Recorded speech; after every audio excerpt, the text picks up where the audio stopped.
Dostlar bir dilberi canu cihanım burmanı Avrazidul kamati servi ravanım burmanı Furkatimde ruz şabahı buğanım burmanı Aşık aşık da hali natavanım burmanı Söz işkide basi dağın yanım burmanı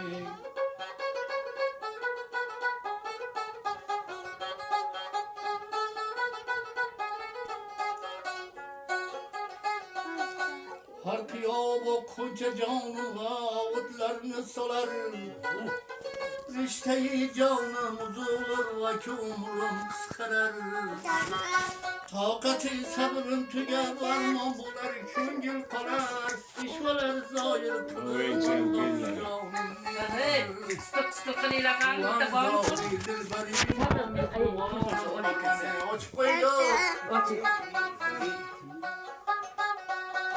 Can verenler ışkıdayız mankebi avvaralar Bulmamış ağlamda mandı kimse bakti karalar Dedi hicrandın yüreğim buldu 100.000 paralar Kanrama akti ciğerdin para vurgen yaralar Hey.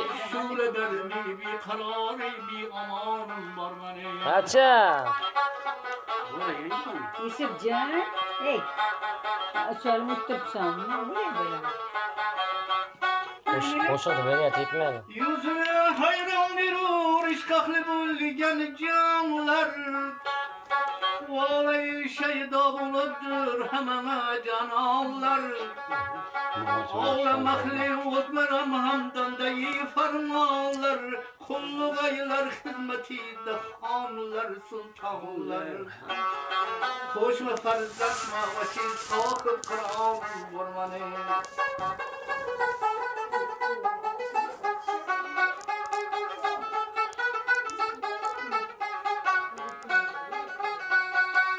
Hardadın körsetti yüz alem kavu şahi cihan Düştü aşıklarga 100.000 dağdına ahbuğuman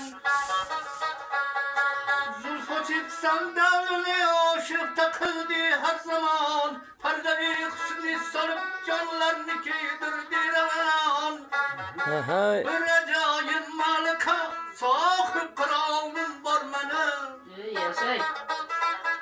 Kimin gidiyordu bu?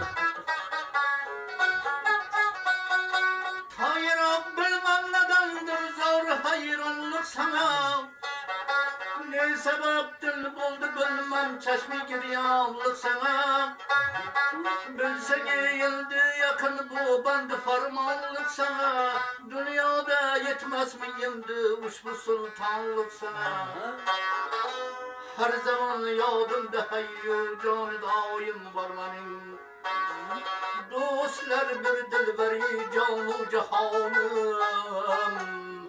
var benim Karşı.